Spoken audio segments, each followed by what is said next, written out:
Hi guys, welcome back to the Unposted podcast. Today I'm so excited. I have a special guest for you guys. We have Malia Baker here with me.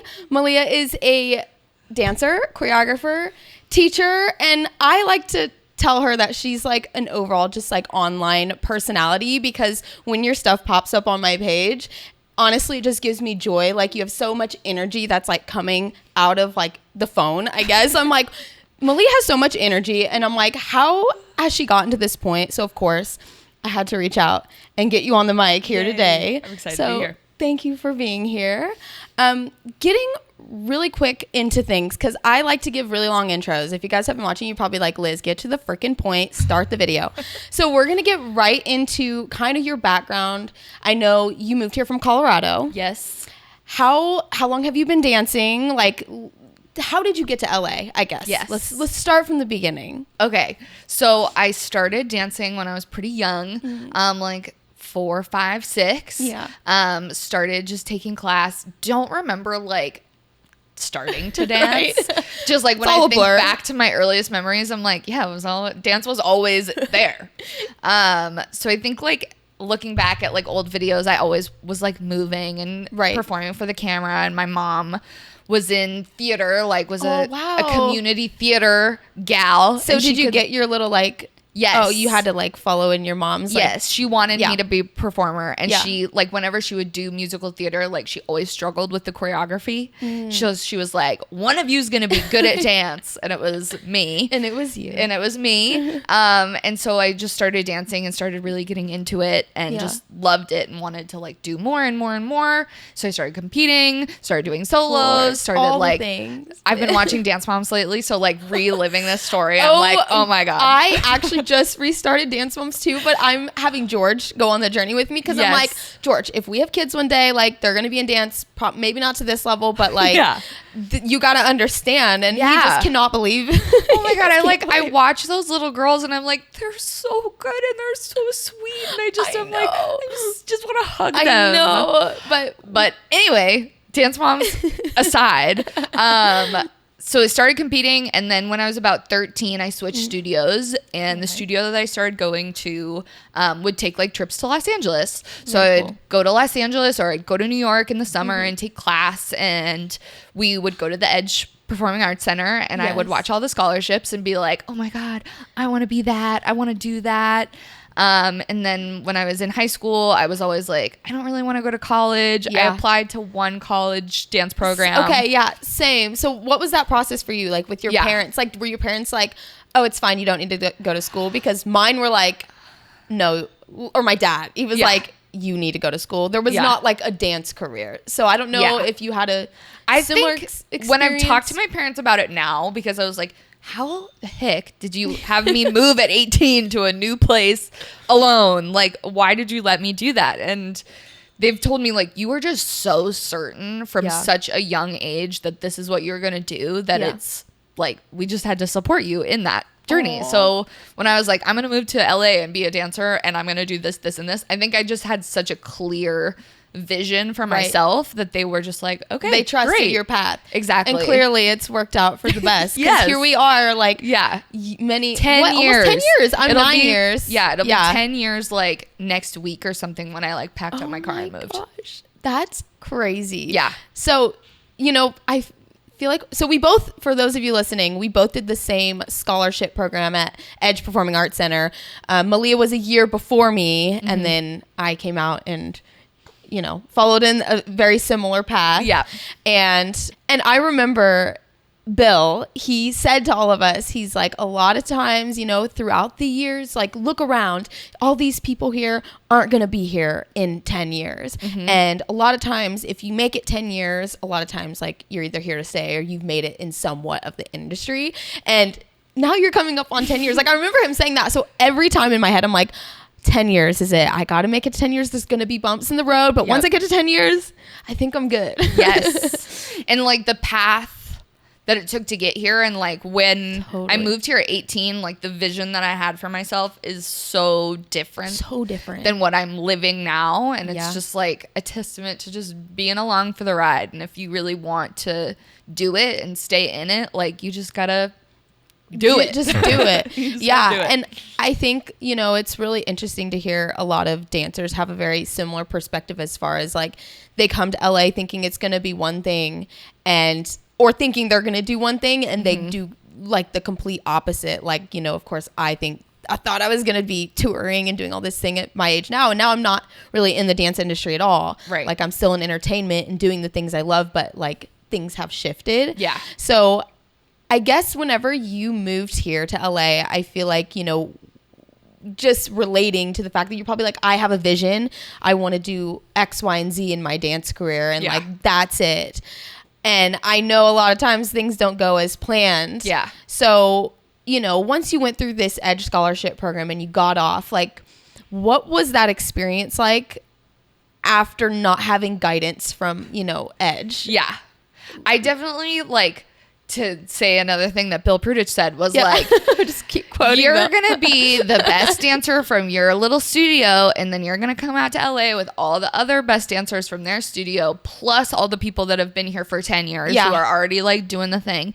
And you're not going to be successful right away. Yeah. And in my little 18-year-old brain, I was like, that's true for everyone else but me. Yeah. I'm going to book immediately and I'm just going to be smooth sailing right away. Yep. But then once I graduated, I started working for a dance convention that was really supportive and kind of helped me find my footing a little bit. And it was nice to have an office job that was dance related. And I felt like, God bless the people that hired me right away, because I was a brat. And now looking back, I'm like, God, I would not want to work with me. Same thing with me. Yeah. And it was just like, it was a struggle of feeling like just so uncomfortable in my body and like not really knowing what I was supposed to be. And so much of like my growing up experience was someone being like, if you do it like this, then you'll get this result. If you do it like this, you'll get this result. And now 10 years later, I'm still trying to unpack some of those things that as a little kid, I was like, I have to do it this way. And that's the only way, because that's what my dance teacher told me. Yeah. So I think for like the first maybe 5 or so years, I was just like, how do I be correct for everyone's idea of what a dancer is, or like how do I like pose in the bikini for my headshots while I'm feeling so uncomfortable, and then like as you look at the headshots, like all you see is my discomfort. Yeah, literally. Oh my gosh, that's like the one thing whenever we first had headshots, like I didn't grow up getting my photo taken. I was like, what the okay, what's a headshot? Like I was literally like, oh, we have to be sexy. And like at the time I like wasn't confident enough to like show my stomach. Like my first sexy photos were like not sexy. They were like the more wholesome, like, you know, had the fierce pose. But I look back at those photos and I'm like, yikes. Like I was totally not in my element right there. Right. It's just like, oh, there is someone who's pretending to be something. Yes. And I think it's like, now with some more experience and time, it's like people said that. It's like, don't be desperate in the room. Just be yourself. And it was like, but you don't want myself. You want this other girl who like I'm comparing myself to. Like, let me try to be like that. Yeah, totally. And now like, and it's so palpable. You can like tell when people are faking it. It's like humans are like, you may not be able to put your finger on it, but you can like tell when someone is inauthentic. Like off. Totally. And I know that was like my biggest thing with like auditioning. I remember walking into like my first audition and being like, I'm pretty sure it was like for Lady Gaga, and it was like a cattle call, like, and I was like in the back, like I don't know what I'm doing. And then I got put in a group with JoJo Gomez and Jade Chenoweth. And you were like, and I literally, because I was like, these are people I like have looked up to and watched online for years and years. Yeah. I literally like just stood there because I was like, I don't even remember what I'm doing. Yep. So I remember feeling just so like, oh shit, like out of my element, like so uncomfortable is not even the word. I don't even know. I was like, so like, this can't be like what I've trained my whole life for. And it was like super disappointing. But I think, again, figuring out many years, I'm like, now I walk into a room like, if they want me, they want me. If they don't, it's not for me. I'm literally not going to think about it tomorrow. Yeah. And I think that's the hardest part with dance, especially because every role is so different. Like you walk into a room and sometimes they want the commercial, blah, blah, blah, and sometimes they want the sexy, and sometimes they want the whatever that, you know, and it's like having to mold into each character, but doing it genuinely is like so weird. Yes. It's so weird. Yeah. So yeah, It's like we all have like our own personality dials that are like dialed in certain ways to like fit the situation. Yeah. And as a dancer, you really have to understand like how to fine tune those levels of yourself. So it's like authentic, but it's not, you're playing up the right parts of you for the right role. Yeah. Exactly. Yeah. Whenever you, I don't know on scholarship if you guys did this, but we made those like booklets where it's like you had to write down or find pictures of like people that looked like you, or like write down the jobs that like you envision yourself getting. Right. And I remember being so much in like this one category, like it was like commercial, Disney, musical theater style. Right. And then when I got off scholarship, I only booked like Latin style stuff and like hip hop. And I was like, but this doesn't align with this. So I think I had a little bit of like an identity crisis, because I was like trying to figure everything out. It's like, well, if I'm booking all this Latin stuff, I like dyed my hair black, I got bangs, like I was doing all the things to try to fit that box. And then once I was that box, I was like, well, this doesn't feel right. Yeah. It was like an identity thing for me. Yeah. That I feel like finally, after years and years and years, I'm like finally found who I am, and I'm like not worried about filling a box as much. Yeah. But identity is like such a, I think, a big piece of like the dancer struggle and like the human struggle. But I think like as dancers, we have we love dance so much, and it's like such a part of who we are, and we like so like relate to being a dancer, and it's like such a big part of our identity. And then it's like you take that identity and you like put it in another box. Yeah. And also something that was really freeing as a dancer, or like as a person for me, is being like, I'm more than just a dancer. Right. And like the value that I have in things beyond my technique, like my point of view, the way that I interact with people, the way that I see the world, the way that I like to explore, like helps me. Yeah. And it's so much more of my identity than like I'm just a dancer. I love that. I actually just did an episode with George actually on identity and like finding your identity. I feel like a lot of people find their identity through work. Yes. Like strictly work. Yes. And there's so much more to people than the work that they do. Yeah. And I would love for you, if you're a teacher, right? You teach dance. You're always like educating, especially I would imagine kids, if you're on doing conventions and stuff like that.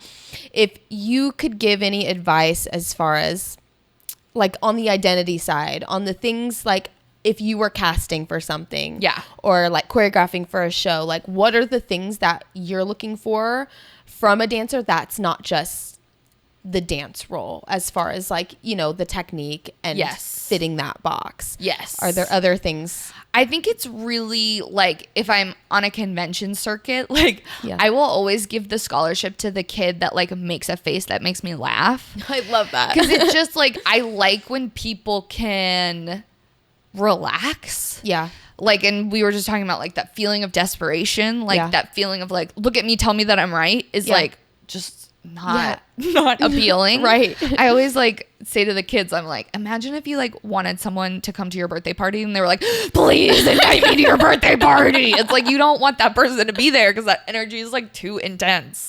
So I love when kids are like, I'm just like gonna have fun and dance and like laugh with my friend and like enjoy the process, because that's what I love in a dance environment, is like when all the dancers are like, let's go like on our off time and like make a TikTok and like have fun together, because I think that's what makes life enjoyable. Totally. Beyond just the work. Totally. Oh my gosh. I remember whenever I was in like going through like convention stuff, and I was that kid that was like front and center, like stick up like my ass trying to like perform everything perfectly, like everything was so serious, and it was like, why did I it's just a convention, like right. But at the time, like it's the world. Yes, it's like all you know. Yes. Yeah.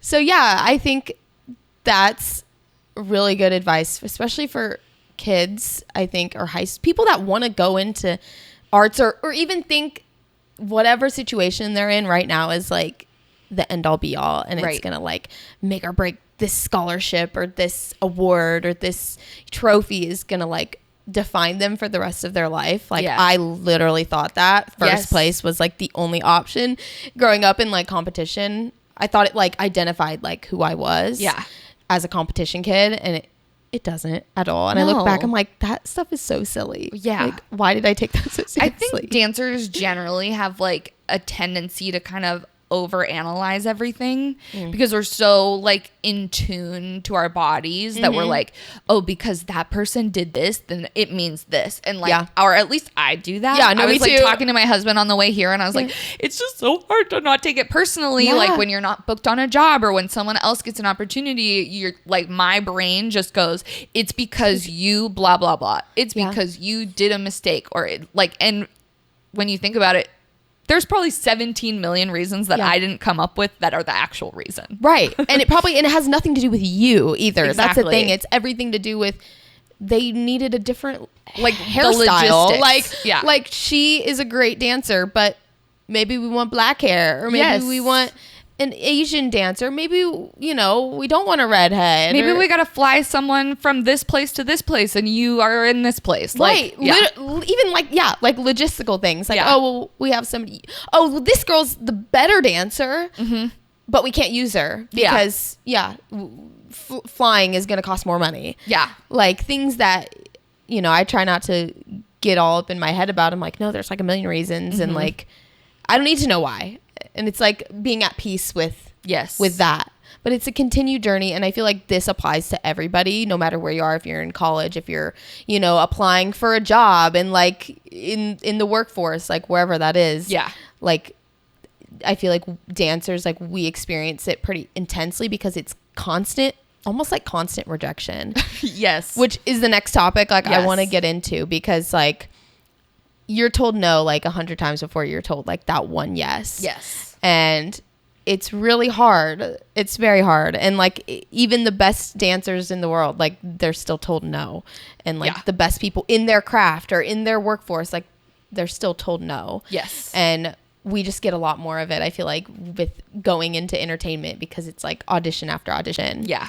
So how have you processed the rejection part of the career? Because I feel like it's like a very big part of the career that like I thought I was just going to put back in my mind, and I didn't realize how many times I would be told no until I got actually in this situation and chose dance. Yeah. I was working with Dana Wilson for a while, and she has a really great podcast, and she does like life coaching and stuff too. And something that she told me was like, just change your definition of like what you're a professional in. And like, I'm a professional dancer. I'm also a professional at getting rejected. I'm also a professional at like knowing what to deliver. And I'm also a professional at like processing my emotions like afterwards. Like I am so good at this. Yeah.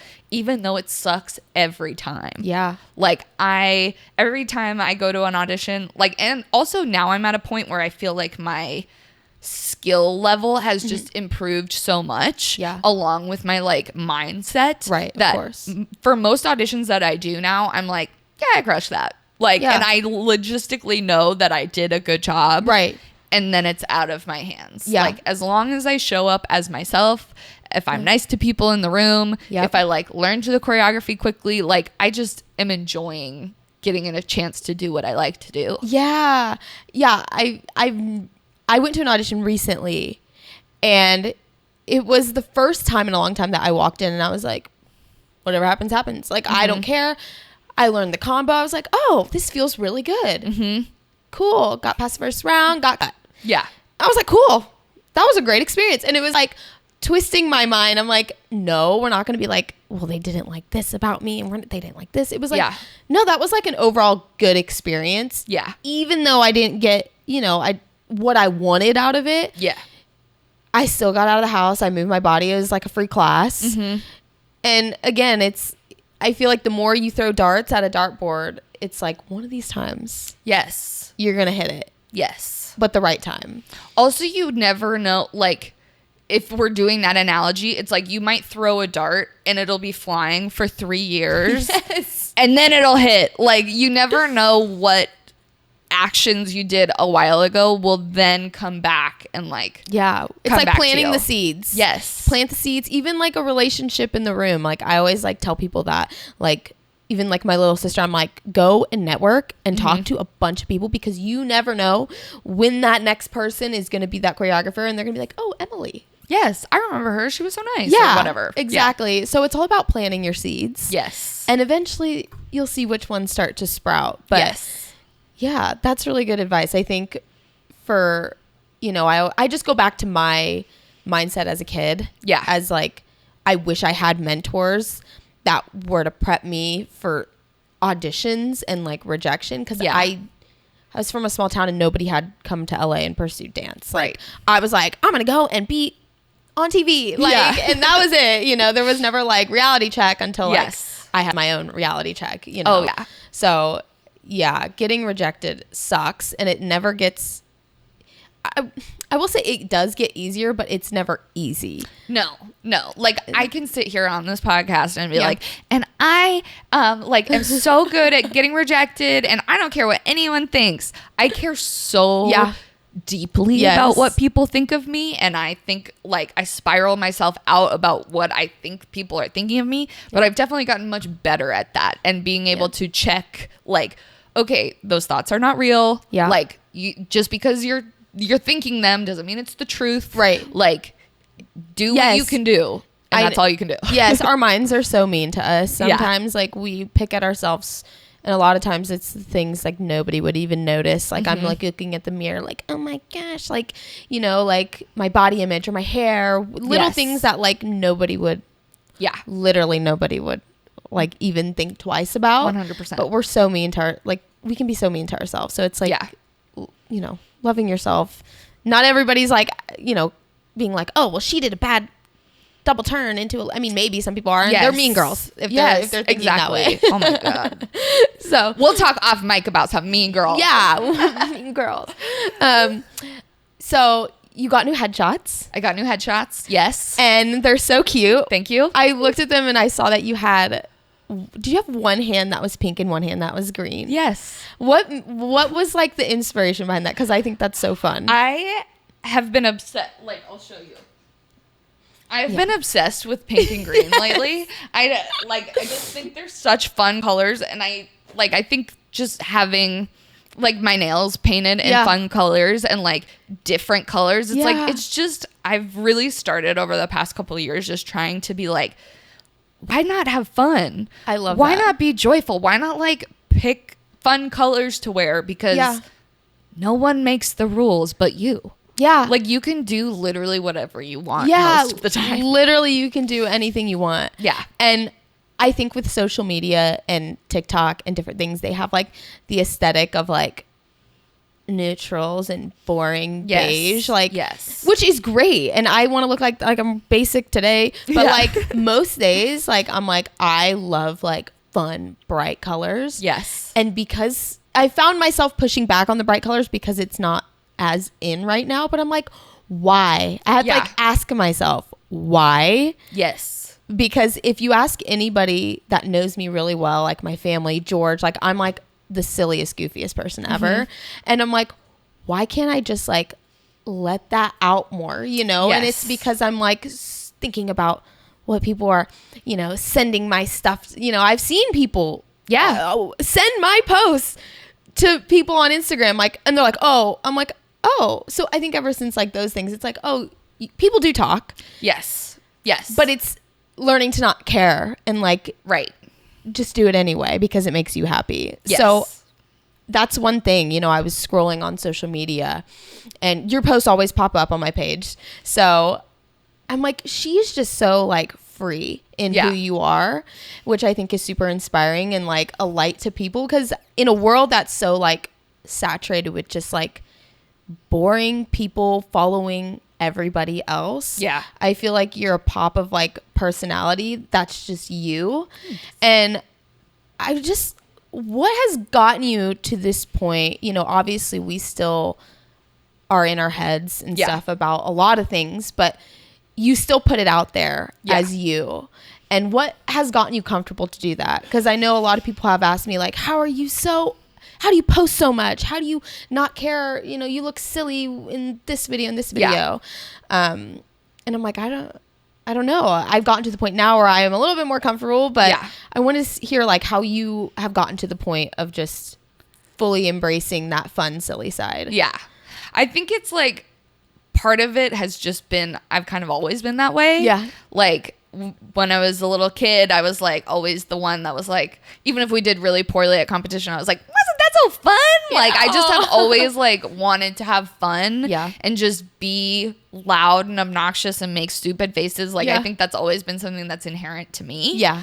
Then moving to LA, like I look through old photos and I literally see like my sad trying to fit in phase. And I'm like, she just wore like big black t-shirts all the time. That was like what I did too. I'm and I just like literally could see where I started to like dim my personality to try to fit into like the dance world because I wanted to be included in that so bad that I felt like I had to kind of shift the way that I was acting to try to get those results. Right. And then the pandemic kind of happened. Yeah. I mean, I was starting to like break out of that a little bit, and then the pandemic happened and all the work shut down, and it was like a lot of time to just deconstruct. Right. And rebuild. And I started working with my friend Smack, who is like the most creative, joyful person. And I just saw the way that she used social media and used her art as like, she like literally puts the camera up, does it once, and then is over. Like she is able to just release the perfectionism that I was like literally like under the weight of perfectionism for so long. Yeah. And I started working with her and started feeling like, okay, like I can be creative. I can like trust my artistic voice, whatever. And I started to like have more fun in my wardrobe thanks to my friend Kelsey, who was like always wears the most fun clothes. And I was like, okay, like I want to start expressing myself more. Right.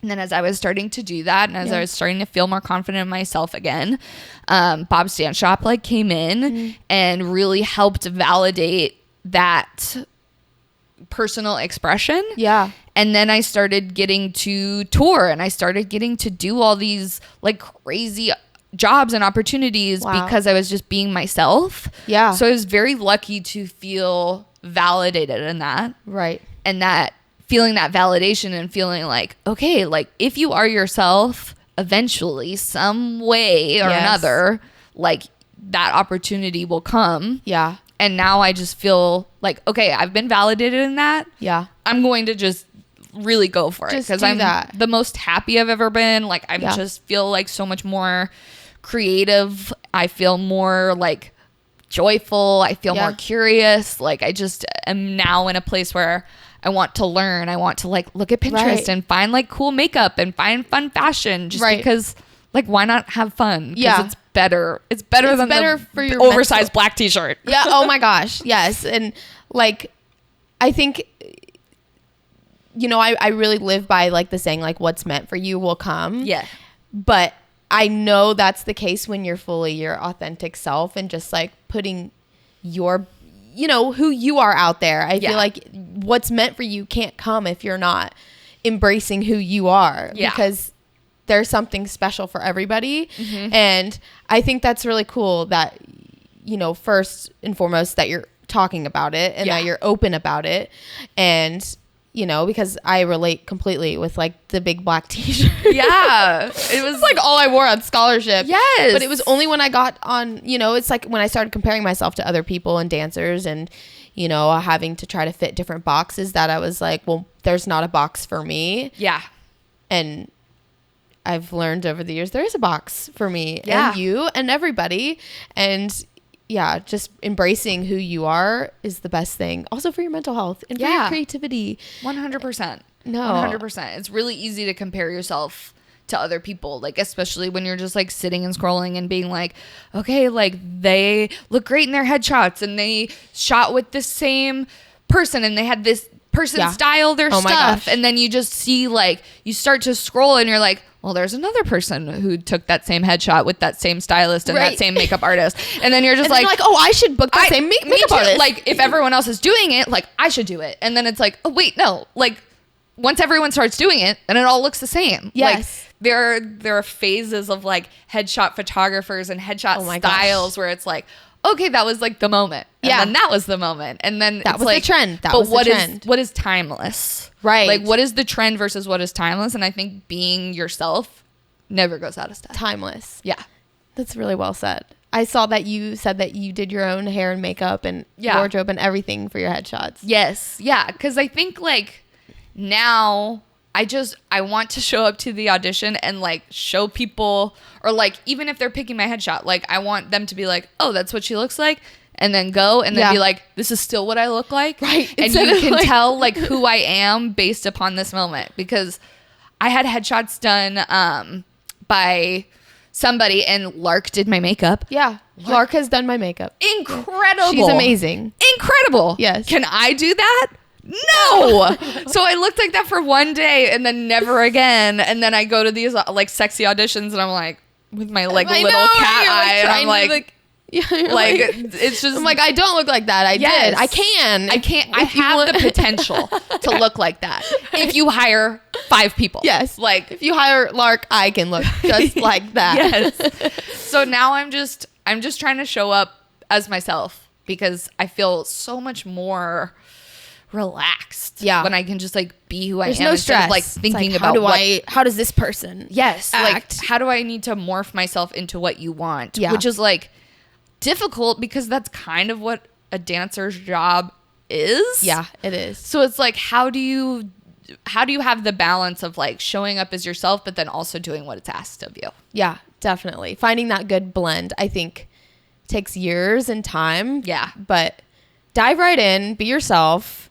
You know, everybody has something super special to offer. Yeah. So, you know, you said you started booking these jobs ever since you kind of just like relaxed on the trying to fit the boxes. Yeah. Just so your audience knows, what are the cool jobs and opportunities that you've had over the last couple years? The last couple years I've gotten to tour internationally with Sophie Tucker and Purple Disco Machine.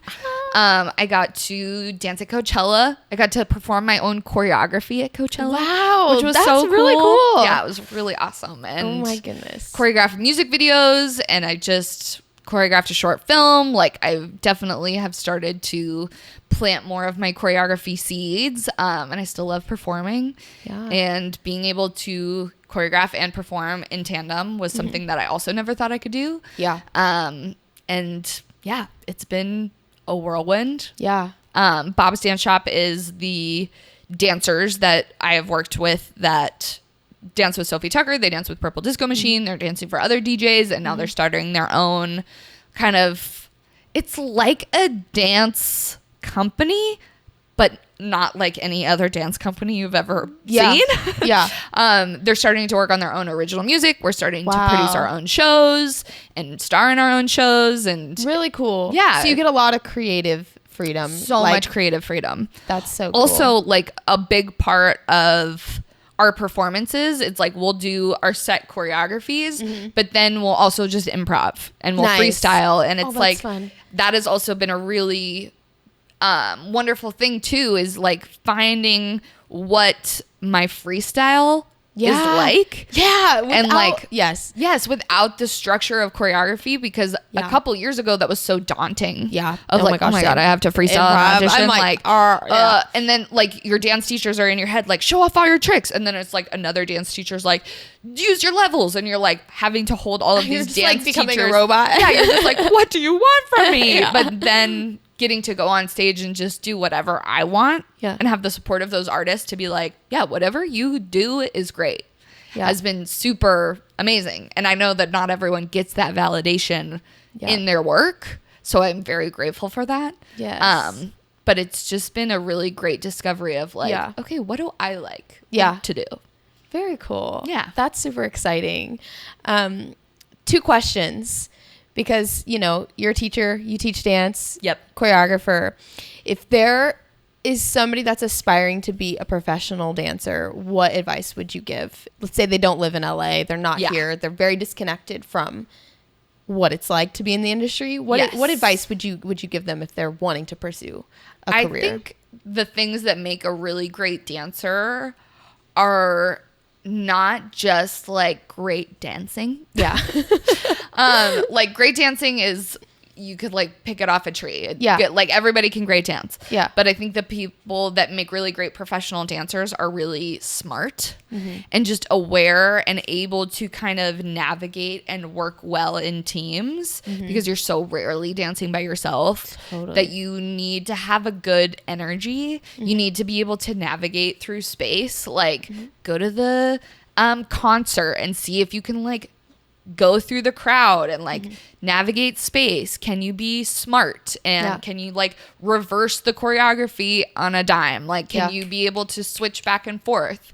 Are you a good person? Are you fun to be around? Totally. Oh my gosh. Do you have a point of view? Yeah. Will you answer the teacher when you have a question instead of just staring at me blankly? That is like my biggest pet peeve, is like when I ask a question in class and people are just like, I'm like, it's funny whenever one person responds like yes, I'm like, so only so and so got what I said, and then they're all like yes. You know?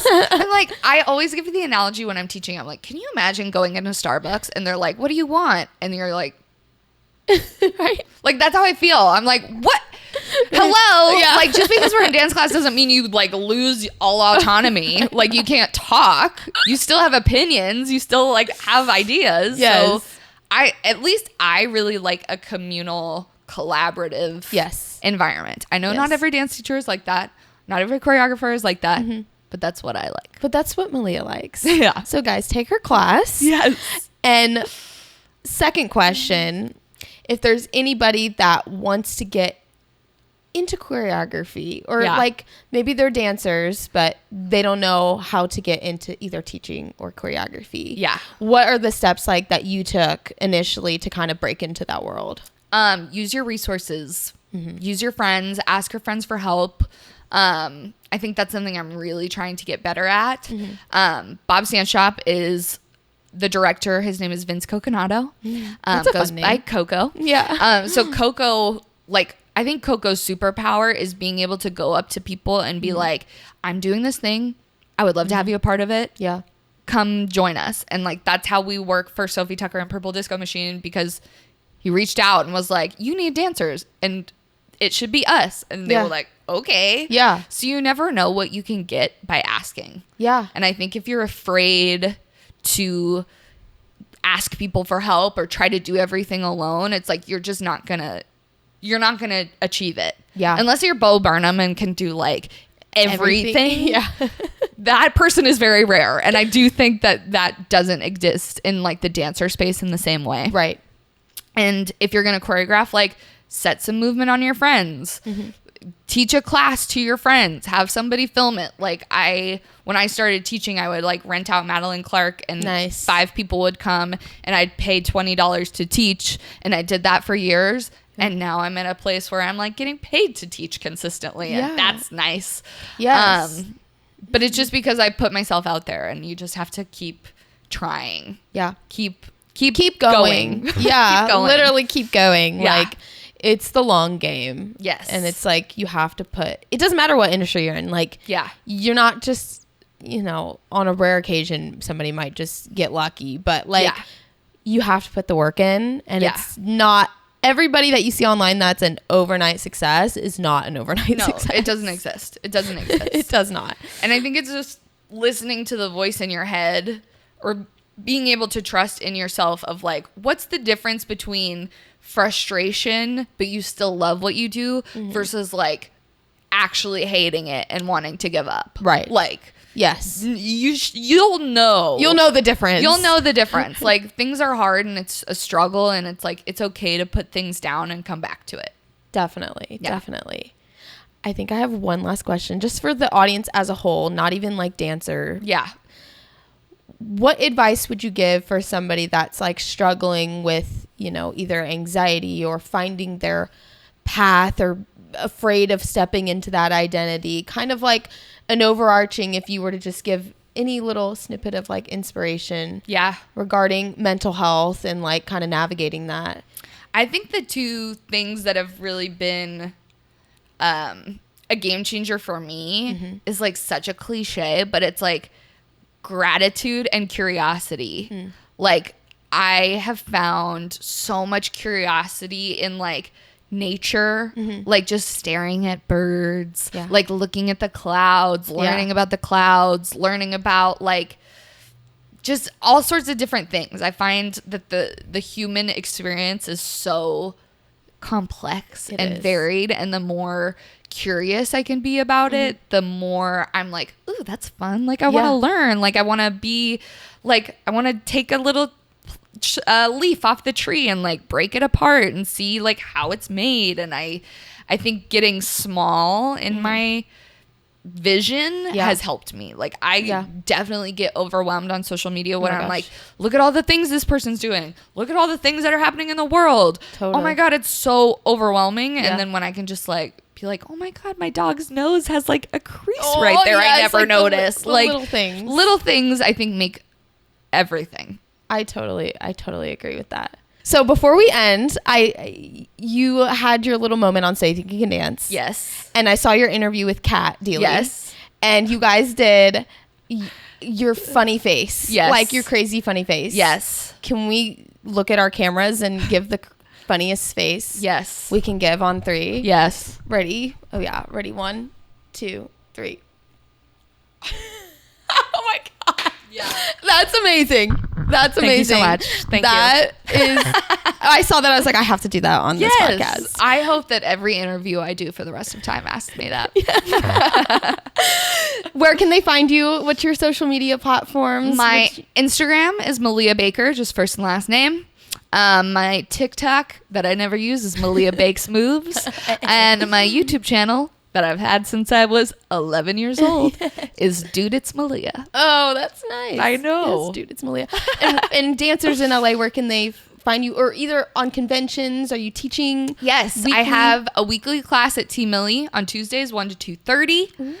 It's a blast. It's always jazz, but it's always different styles, like flavors of jazz. Very cool. Yes, and that is a blast. Yay. Well, guys, get in her class. Follow her on social media. Thank you so much for coming on. Thanks for having me. This was so fun. It's a short and sweet episode. I think it has a lot of great points that I think will help dancers, people trying to break into the industry, but also, you know, people who just struggle with finding, you know, their path in life and stuff like that. So thank you again, and we'll catch you next time on Unposted Podcast. Yay! Bye. Woo! George. Cheer. Yay!